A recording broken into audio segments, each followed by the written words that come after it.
Sometimes a video game doesn't need cutting-edge graphics, perfectly polished mechanics, or an intricate progression system to keep a player engaged. Sometimes conveying a certain emotion is all it needs to become a memorable and unforgettable experience.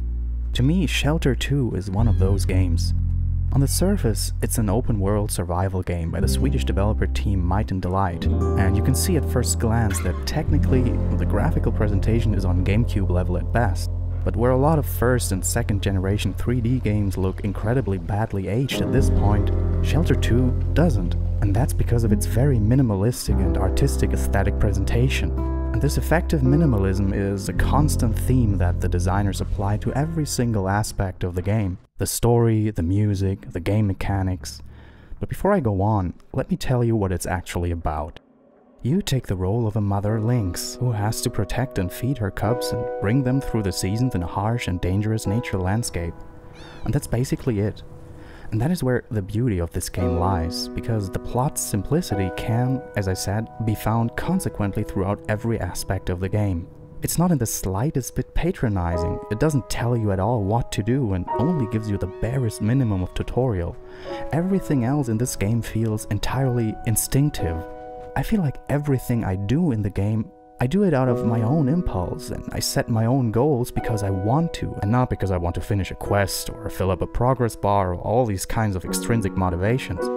And honestly, I've been blown away by how powerful it manages to establish an empathic connection between me and my cubs almost instantly.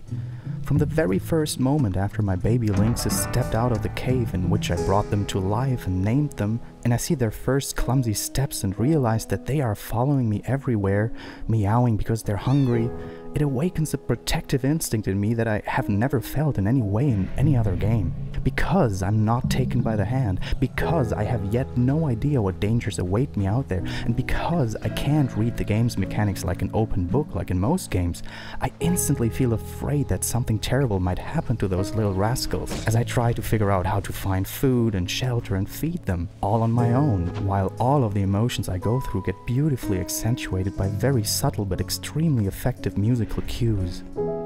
It's not a long game, by any means, but the intense plethora of emotions that Shelter 2 puts me through in just a very short amount of time is breathtaking and fascinating at the same time. From the unfiltered joy of seeing that all of my cubs are eating after a successful hunt, over the sudden panic when I turn around and see that I'm one cub short, and the instant relief when the missing child comes stumbling out of a patch of grass, or the sheer terror that grips me when a pack of wolves tries to hunt my children down, to the pride that overcomes me when I see them growing up and start hunting their own prey. And not because I've reached a new level, not because I unlocked a new ability, just because I feel proud of my children. And while I was playing, suddenly I realized that I was talking directly to them, not through an in-game mechanic, which is also possible. You can meow and snarl at them and they'll respond with cute baby lynx noises and come running at you, which is really adorable and heartwarming. But me, in front of my screen, realized that I was speaking to them.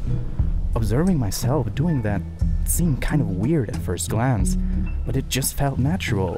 I've really grown fond of them and truly cared about them.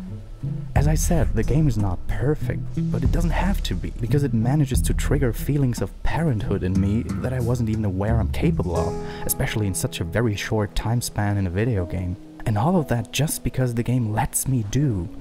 It's a truly remarkable experience, and I'm gonna be honest with you, and I'll gladly throw away a man card for that.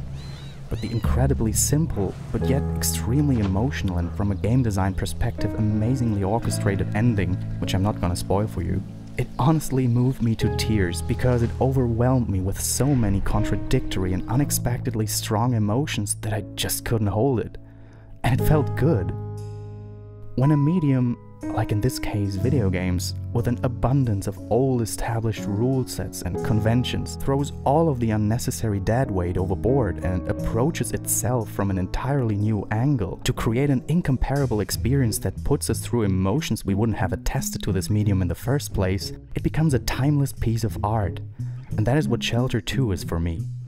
I know with certainty that I will return to this game time and again when I want to experience this roller coaster ride of maternal emotions again. Like an old record that you know, when you put it in your record player, will bring up all kinds of memories and emotions in you. And even the wonderfully simplistic and atmospheric soundtrack of this game on its own is capable of delivering that after you play through it, because you will instantly recognize the most memorable melodic cues and automatically establish the connection to the very specific moment in your journey in which you heard that melody. So if anything you've seen in this video sounds remotely appealing to you, I can only recommend you try it out. It's available on Steam and GOG.com. And if you do, please tell me about it. Leave a comment, send me a message. I'd really like to hear about your experience as a mother Lynx. So thanks for watching. I'll see you next time.